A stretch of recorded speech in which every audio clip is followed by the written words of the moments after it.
Sweet. How's everybody doing? Sweet. I love that. Keep that. I'm going to need that.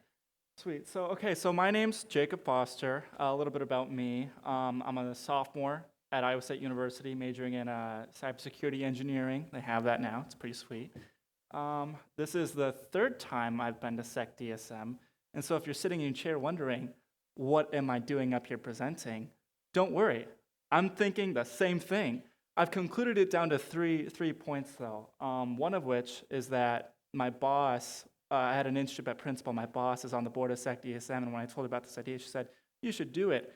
And I wanted to get hired again, so I said yes. Right. The second is that I love talking, so of course that's a plus, and I'll touch on the third one at the very end. So basically, to start this little story for you, I gotta build up the suspense, right? To start this story, if we were to wind back to when I was a sophomore in high school, which would have been 4 years ago. God, I'm old. Yeah, I think I just made everyone here a little bit angry with me. That's a good start. Yeah, so I was kind of interested in cybersecurity. My graduating class was like 80 people. The most IT tech class that we had was like a block-based programming class where like you drag blocks in and like trying to make a program. So there wasn't a lot of exposure to that kind of stuff. So I was like, what do you want to do when you want to learn something? You Google it. But everybody has to start someplace. I mean, all of you guys didn't just like pop out, boom, know everything, right? So you got to start someplace. So I would Google, what's the best way to start learning cybersecurity? And I realized that it was the same question similar to like, what's the best way to make chicken, right? Some people are going to say you fry it. Some people are going to say you grill it, bake it, So it's an opinion question. And so it was hard in the sense that I was trying to do all of it. I was trying to take people's advice, and some people were saying, start programming. No, don't do that. Worry about networks. And I was trying to take all their advice at the same time. And if you can imagine what a chicken would look like if you tried to fry it, grill it, and bake it at the same time, it would probably start on fire. That's what my mind felt like. And so I got burnt out. I tried to dive into cybersecurity, and it was just too broad of a field. I didn't really know what I was doing, no place really clear to start. And so I gave up. And that process happened about 3 or 4 times when I would get really invested in Linux, for instance. I'd be like, oh my gosh, I got this USB. I'm going to download Linux on it. I'm going to put it in my computer. I'm not going to have any troubles installing this at all. And I'm going to have so much fun. And then reality hit me.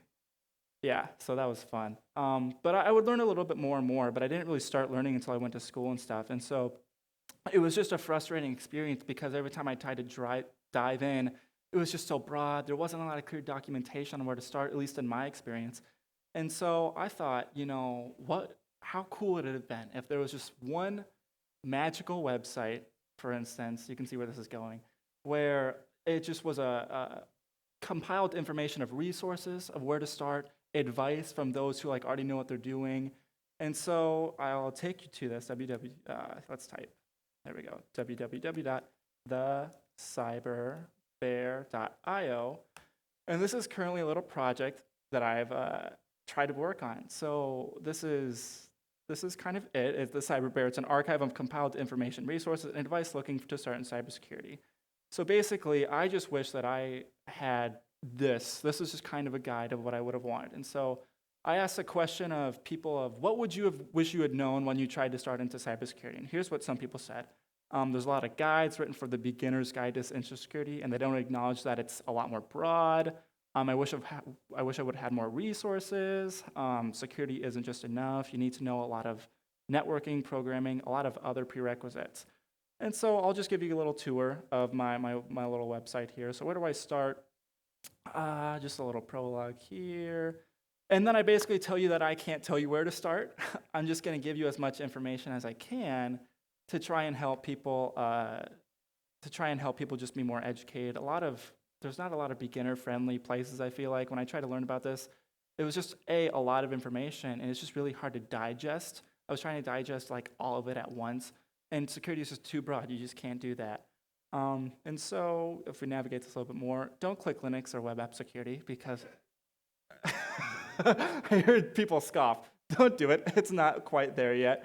But if you click networking, this is just a really high overview breakdown of the OSI model. Just because when I try to learn networking, I couldn't figure out the dang difference between like the TCP/IP and the OSI. Nobody just said that they were basically like the same thing, just like broken down differently. I mean, I think my presentation is over. I need to go. Yes, no. So my favorite page on this website is the resources, and these are a bunch of resources that I've personally found helpful or useful to me. A lot of these I found over my internship, which is pretty nice. So Portswigger, the people who made Burp Suite, if you're familiar with that tool, they offer some free online web trainings on a lot of web vulnerabilities, which is really nice. Security Code Warriors is really nice. How many of you, just a question, how many of you have heard of Explain Shell? Okay, a few people. This is the coolest thing. Okay, let's just look up complicated Linux command. Okay, I'm going on a little detour here. This looks, I don't know what that is. So we're gonna take this. We're gonna, oh geez, I uncopied it. Yeah, let me just run everything on my local computer. So we'll just paste it in here, right? And then this is a really nice site in the sense of if you've ever seen flags that you don't know what they do, this walks through all of the flags and kind of explains what they do, what they're for. And so just like sites like these where like, maybe you've had a couple sites where you're like, gosh, I wish I would have known that earlier, or I wish I've had exposure to that earlier. And so that's kind of the main ideas behind this is putting a lot of just resources in here. I started learning from TheCyberBear. I don't know if any of you have heard from that. It's just a lot of resources there, some CTFs. Maybe if some of you have heard of Hack the Box and IPSec. Yeah, I'm seeing some head nods. So just stuff like that. Nothing crazy, nothing too fancy. It's just like one of those, the buddings of ideas. So that's why this talk exists, is because part of me also, now we're getting to the last point, is I'm asking for assistance. If any of you had like resources that you're like, gosh, I wish I would have known this when I was XYZ starting, and you found like a resource that you thought was really cool, or if you had advice that you wanted to give, because this isn't, I'm only going to be able to do so much with this. I can only take this so far. I want it to be like a really collaborative experience, and so there's like an acknowledgments page. A special thanks to everybody at Principal, because I've had this idea in the back of my mind for a while, but I never actually cared to try it until some of my coworkers were like, oh yeah, you should do it. And then they like turned their heads being like, we're not gonna watch what he does. And then like, so if you do contribute and you don't want like your name listed, I would put your name here and just like, I wanna have just like a giant list of contributors. That would be pretty nice. But yeah, and if you ever want to contact us being me right now, you can give your feedback with the paw prints. Look at that, awesome. Pretty bad. I was gonna change all of these to really good, so that way no matter what you put, it was gonna be really good. So yeah, that's pretty much the website. Fun fact, I found this out today, and it kind of creeped me out. If you just type in TheCyberBear, and you go, which was a bad domain pick because it's also the name of like a Twitch streamer, so he's pretty predominant. But if you go on the third page of Google, look at this. That's my website right there. And then what's interesting more is that if you go on the fourth page, I think, oh no, I can't see it on here, but it linked to SecDSM, like my talk, to SecDSM. This is why you don't do live demos, because they always go wrong. But that's fine. So yep, this was just a little project that I had. So if you feel like contributing, you can just go to this website or find me afterwards. I'm in Slack. You should shoot me a message being like, yo, I love your idea. I also want to help pay for your tuition. Here's all my money. That would be really nice. So yeah, if anybody has any questions, I'd be happy to answer them. So on the off chance, do any of you have questions? Once, going twice. All right, I'll take it as a no. So with that, that's pretty much, oh, yeah. That's an interesting question. Well, not like that. Like I thought about that. And it's interesting because it was basically a buddy of mine from Principal and we were trying to like think of like a domain name. And he was like trying to think of these domains, and he was trying to like build logos. And I was like, oh, wait, no, like I want to do this.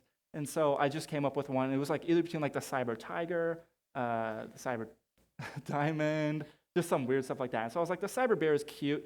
And it's also a logistical thing, because to design a logo, a bear is much more friendly to draw than a tiger. As you can see, it's composed of circles. And I like that. A tiger, you would have like pointy edges. And so this was just a very simple design. That's what empowered it. I was like, the name is kind of nice, and then I can also make it with shapes. So that was the main factor behind that decision. So thank you for asking that. Yeah. Anybody else? Alrighty, well, I think that will conclude my presentation. It wasn't too long. It was just there, right? So thank you for letting me present. So.